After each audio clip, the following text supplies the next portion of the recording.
Hello guys, and glad to have you on board again today. Yesterday we've made quite a long live room session. For those who were there, today is going to be kind of a recap. But of course, for those who weren't there, we're going to have to talk about it and sum up the core elements. So today is going to be a major day. I sincerely suggest you stay the fuck away. Otherwise, if you really want to have a look at markets, this is why we're going trying to prepare you to having more of a rational look at events rather than just basically looking at TV and figuring out that, oh man, there's so much dumb people out there, or Biden has really stolen the election. So please stop being stupid. Okay, I think both radical wings are going totally crazy at the moment. Okay, so definitely there has been some staggeringly stupid events last week, and God knows how stupid humans can turn out to be.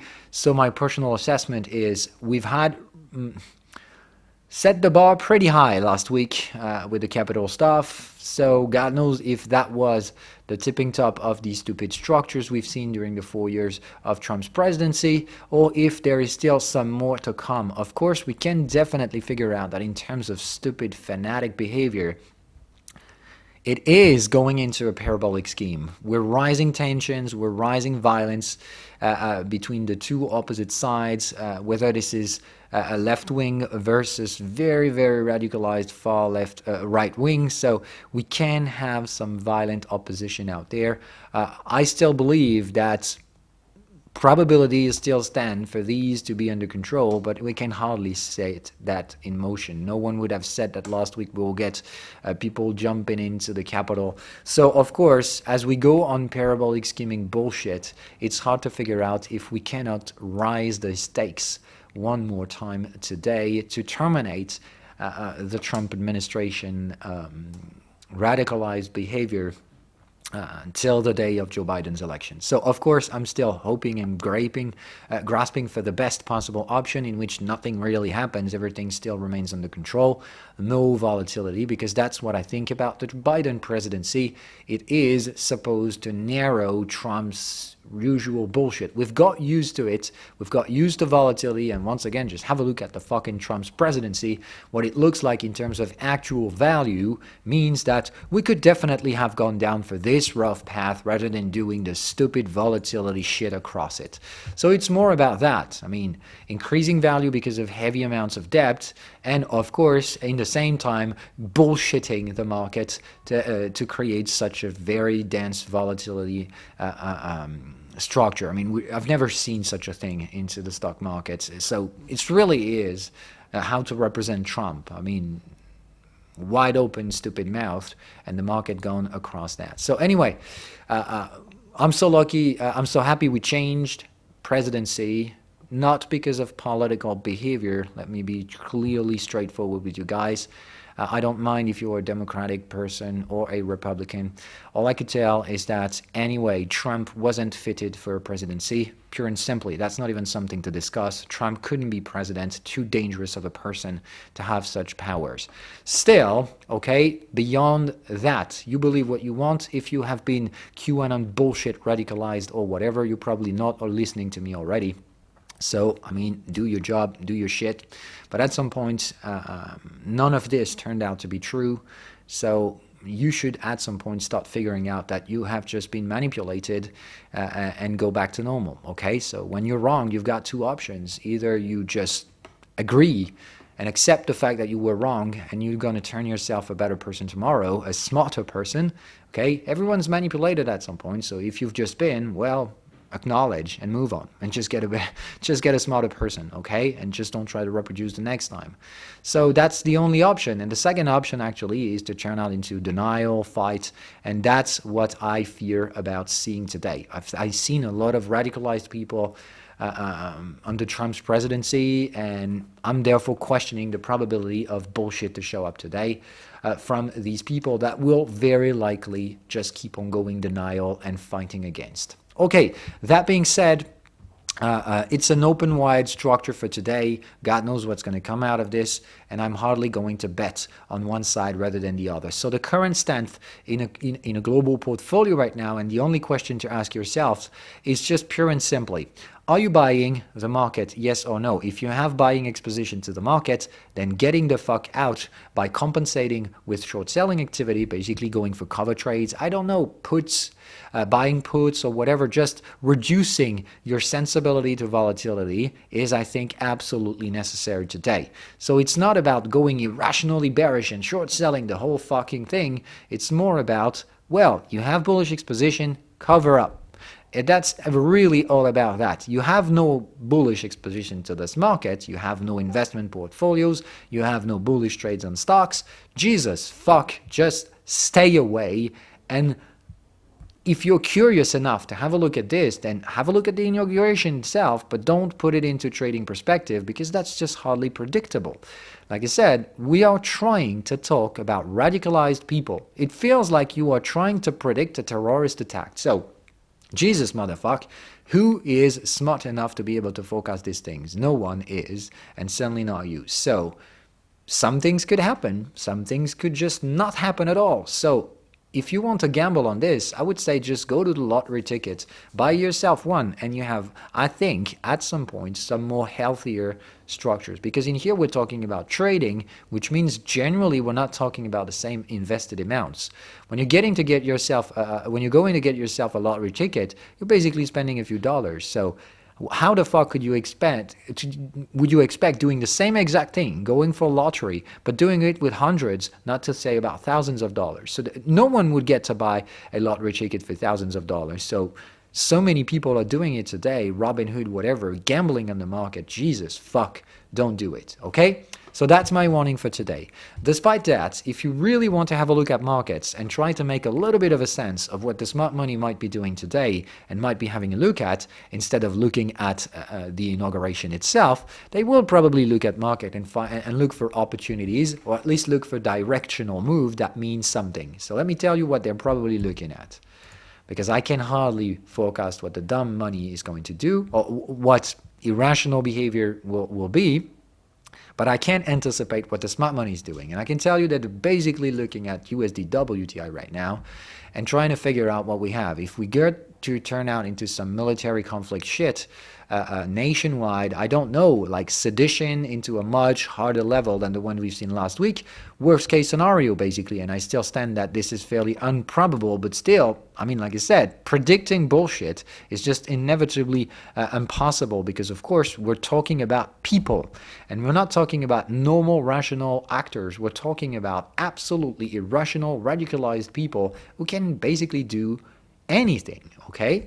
So that's the thing. I can hardly predict such a thing. So if we go on the worst case scenario, military actions nationwide because of sedition behaviors or stuff like that, with guns and shots and stupid stuff down the road, well, I think oil could surge, but that's a really improbable context. So otherwise, I think smart money managers will probably look at a pullback on oil.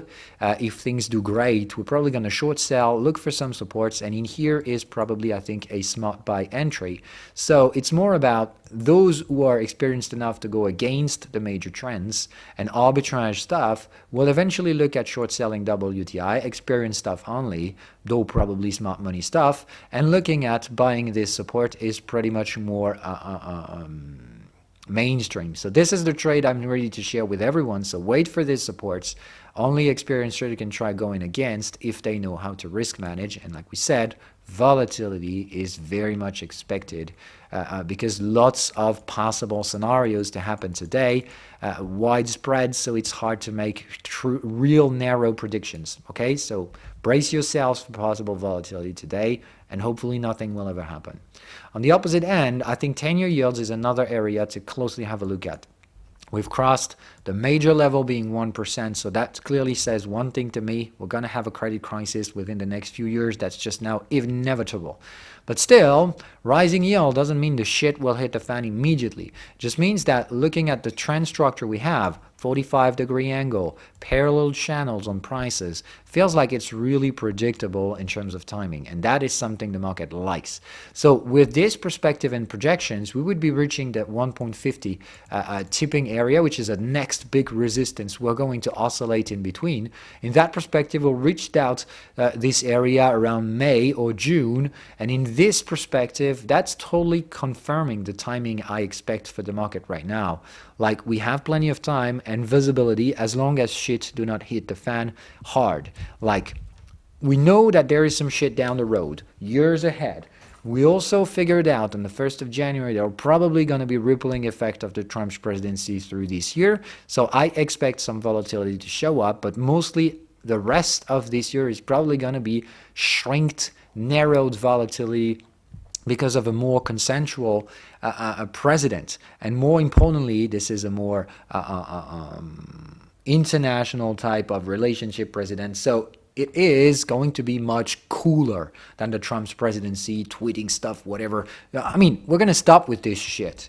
And that's probably, I think, for the best interest of everyone, but we'll see anyway, okay? So, like I said, I'm not talking about Democratic or Republican way of leading the country. I'm just talking about the person itself, okay?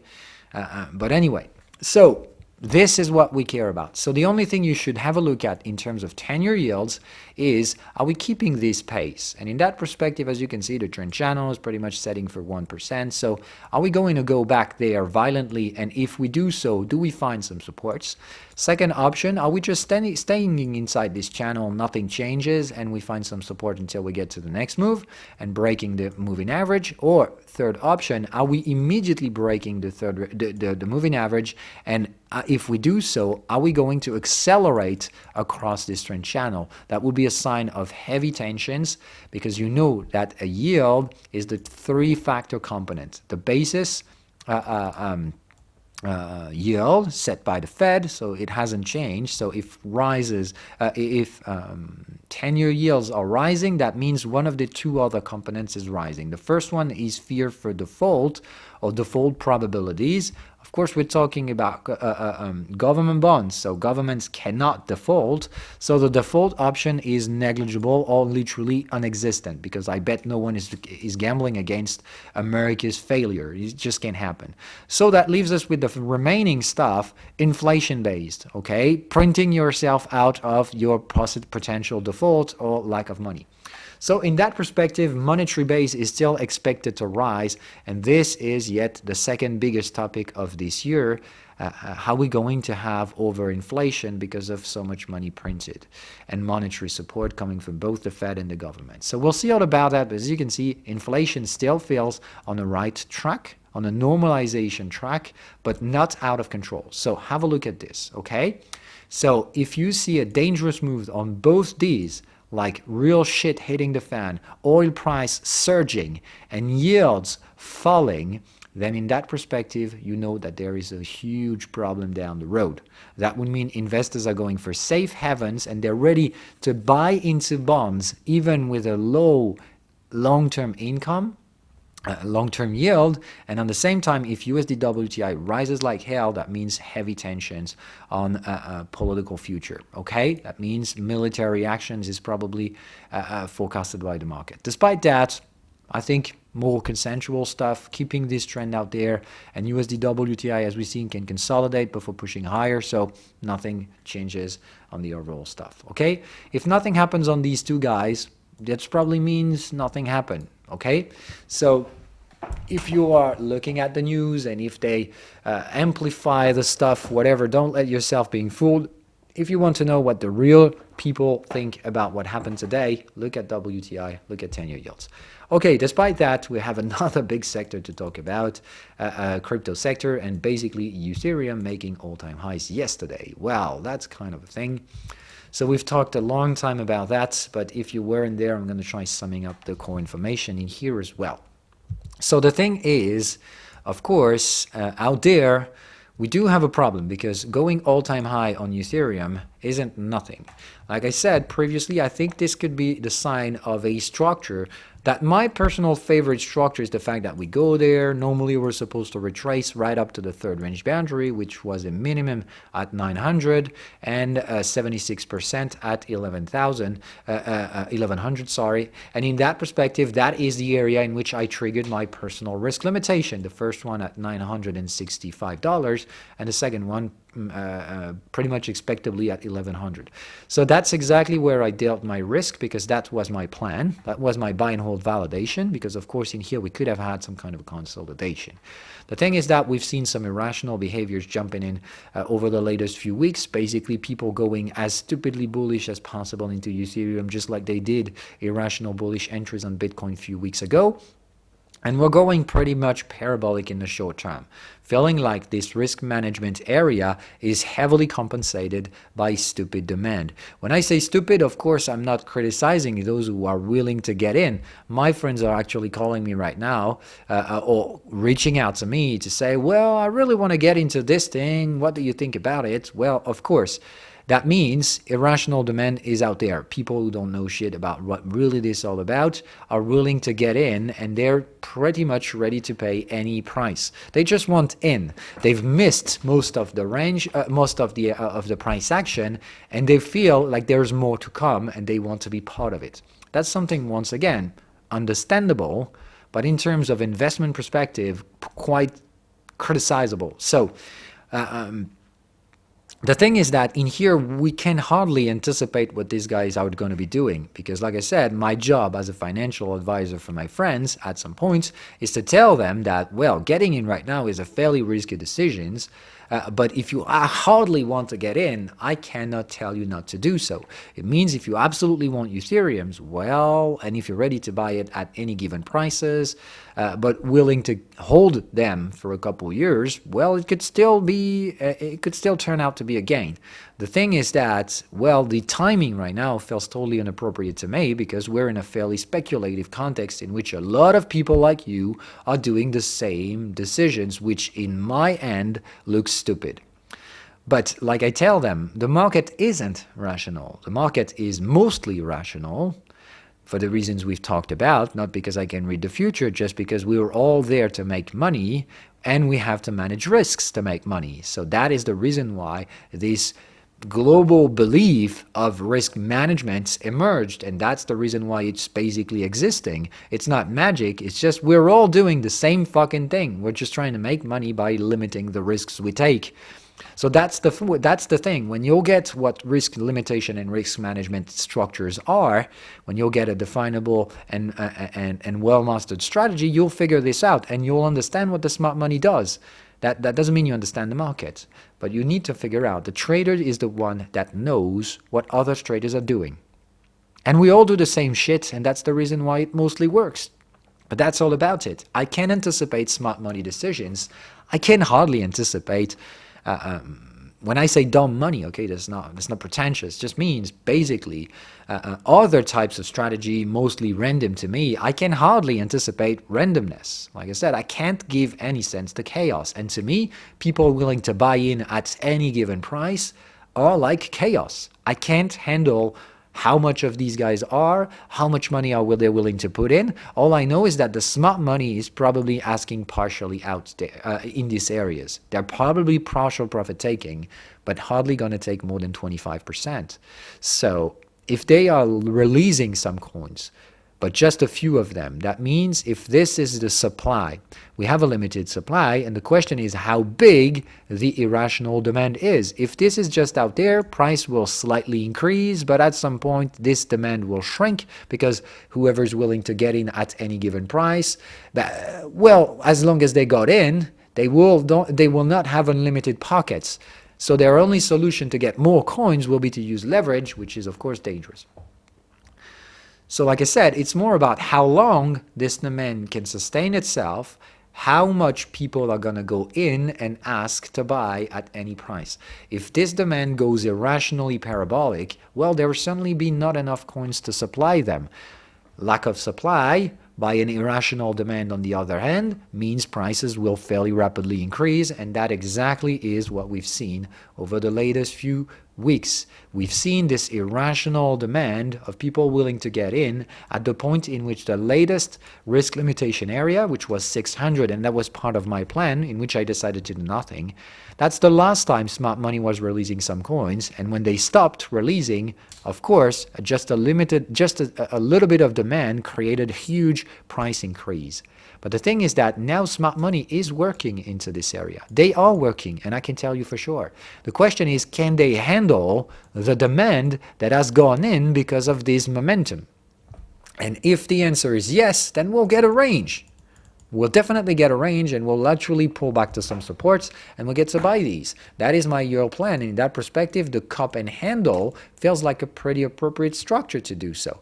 Working around this area that we've dealt with pretty irrationally, working around into working the volume both up and down in the same time, buying ourselves sometimes into the market so we catch up on the moving average, and later on we'll be able to trend again and break the all-time highs.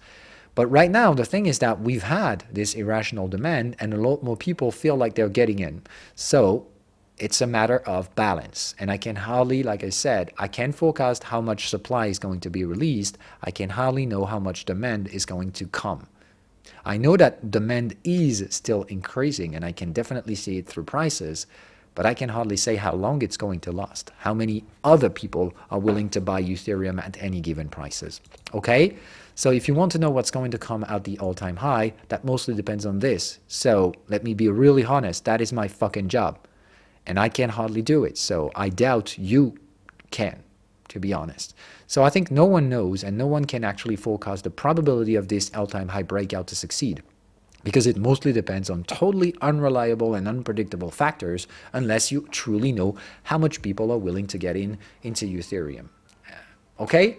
So despite that probability, let me just get one step further and going into scenario plotting. That's what we've done yesterday. So, okay, the context goes irrational. So if you're asking me to know what the fuck is down the corner, I just can't do it.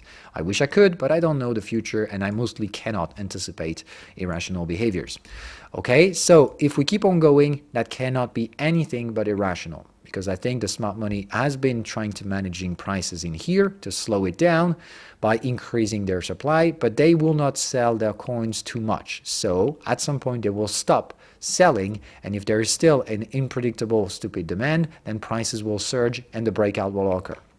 It will not occur because of value increase. It will just occur because of people boasting for gains and willing to get in at any given price, certainly not trying to find value, but mostly trying to get in, like I said. Okay, so multiple options. This is the one we've talked about, cup and handle. Very probable structure. That would be a clear signs of a healthy trend willing to trigger later on throughout the year. You know the structure for this. We've already talked about that. Normally the handle takes approximately 1/3 of the cup time. But remember that this is 1/3 to get to the breakout. So take half of it to figure out the speculative area. That will give us, my personal opinion is something around May or this summer. That will be the appropriate timing. In terms of signal, if you want to get into this, you wait for volatility to be destroyed. You need to have low volume and low volatility to have a sign that smart money managers are just basically taking in the coins that people are willing to release because they lost faith. And that's pretty much all about it. And later on, we get back to all-time high, and this time with an accumulation and proper handle structure, we'll have 99% success probabilities on the breakout of all-time highs. Okay, so it will be a much healthier breakout, and definitely the type of breakout I'll be willing to get in if we make the handle first.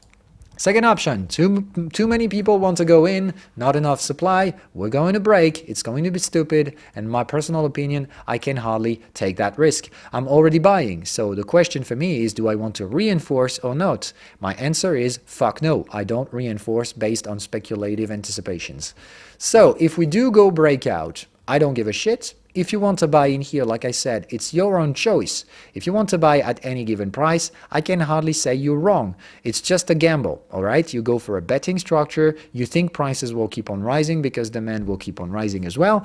If that's your call, you have a binary outcome. Either you're going to be right, either you're going to be wrong, and you're probably going to make just as much money one end to the other. So it's really more about going for lottery. So just make sure you don't put too much money, but if you want to go down this road, I cannot tell you not to do so. I can only tell you that, well, you're going for some speculative behavior and you better have to be right, otherwise you're probably going to lose a bit of money.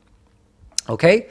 So that's it. The first speculative area that we can look for if we are mastered speculators is basically the 127 to 138 extension of this range. Okay, so it's basically 127 to 138 retracement actually. That is generally the area in which I look for a specific pattern that is a fake breakout, in which we get there, we fail into this area, and we're generally going to have to retrace to the latest broken third range boundary, which is this area. Okay, so if we do fail into this area, the likelihood of a pullback there is very, very important. The question is what happens there, because in here there is a 50-50 chance in which we succeed and build a range before breaking later on. Don't get me wrong, I don't predict timing, okay? Don't look at the time scale, it's just the structure I'm highlighting. Okay, option number 2, we fail out there, and this means, oh man, this is a double top, not great, and we're going to probably pull back much deeper. Okay, that's the first option, but if you're asking yourselves, well, then maybe if we get there, I can short sell and buy in, well, fuck me. You don't short sell, okay? The only thing you can do is, if we fail in here, experienced traders only will eventually look at buying these low points. Other, we just have to wait for a range to build itself. You will have a third range boundary to breakout trade. So this is how you can do. If you want to buy in, if we get there, you're probably going to buy the same prices, the same breakout level, but with a much more risk-limited entry later down the future. Okay, so wait for ranges to build up. You don't buy a market that just breaks on straight lines, because that means irrationally speculative behaviors. And I know the market right now just looks for it everywhere, not to mention the Teslas, whatever. Everyone wants to buy in a parabolic skimming shit. Oh God, let me tell you that this is dangerous. Second stage, if we break out and if this is not failing into this area, we will probably look for the typical 1-to-1 breakout ratio, which is basically, this is where we had a third range boundary. We should have a risk limitation out there, and if we do not get one, that means we squeeze a third range boundary. We're going to go for a 1-to-1 ratio, but not out of the all-time highs, out of this area. This is where smart money is managing, and if they release the coins, they were probably going to try selling again in here, okay? So out there, speculators and experienced speculators only will be able to go against the market, not selling their coins, but basically short selling eventually, but that will require specific types of signals. So no beginners and intermediate traders in here, only counter trend trader who knows the shit they're doing. And if we get out there, if we get the signal, I'll eventually partially cover trade my portfolio, meaning short selling part of the coins I own. And in that perspective, generally, we later on, okay, that doesn't mean there is a V-shape. It generally takes a long time in here to deteriorate, and quickly we get a short-term pullback to the previous squeezed third range boundary. And in that perspective, this is where you want to buy. Okay? So let me sum up the core information out there. If you are among the ones who want to buy, let me tell you that buying right now in the current context can only be done if you are assessed with the risk. Do you know how much you can lose? How much money do you put in? Is it smart enough? Is this the kind of money you would put into a lottery ticket? And if that's the case, I'm fine with that. You are gambling, but if you are aware of it, well, gamblers can still make money. It's just be patient enough and don't be dumb if prices retrace, and if you haven't bought with leverage, it's just a matter of patience. When you take a lottery ticket, you know when you're going to know when it's right or wrong, because you know when the lottery is going to be settled. It's not the case for trading. Trading means there is a lot of irrationality that can show up, but most importantly, it will always remain both uncertain and predictable, and you will be impatient. That's the difference between buying a lottery ticket, in which you have some kind of control, that you do not have into trading, because it will put you into some patience and mostly impatient biases with lots of uncertainty, and that can be fairly unpleasant for a normal human being, and that can actually lead you some stupid decision-making process. So that's the reason why I still suggest, well, if you really want to gamble, lottery is made for it. Trading is a different perspective. Okay? Don't short sell in here, and eventually only experienced traders will be able to deal with this area, and that requires some specific signals. Otherwise, in order to buy, you've got this option, you've got this option, experienced traders only for this one. Otherwise, wait for the third range boundary to be built and breakout trade it, okay? So let me use some colors, okay? For experienced traders, there are this trade that's going to be available. This one, okay? These red trades are only available for experienced traders, okay? And let me call for the blue arrows, which are the one everyone can make, okay? It's not red for sale, okay? This one is available for everyone. And this one is available for everyone, okay? And there's another option in which, like I said, we're going for the tipping top area, and then we'll very much retrace out there, and this one will be able to everyone. But only if we got to the top area, okay? So remember that this 11 to 1100 area or so is tradable if we got out there first. If we failed in here, then that's reserved only for experienced traders, okay? I hope you do understand that. And in both case scenarios, there will be a range building itself later on, okay, with another third range boundary, and we're going to be able to break this third range boundary in the second case as well for everyone. Okay, so these are all the buying options you have, because these options follow a risk management. So these are smart money buying opportunities. That doesn't mean you can't buy in here. That just means this is a fairly risky bet. These ones are much better risk limitations.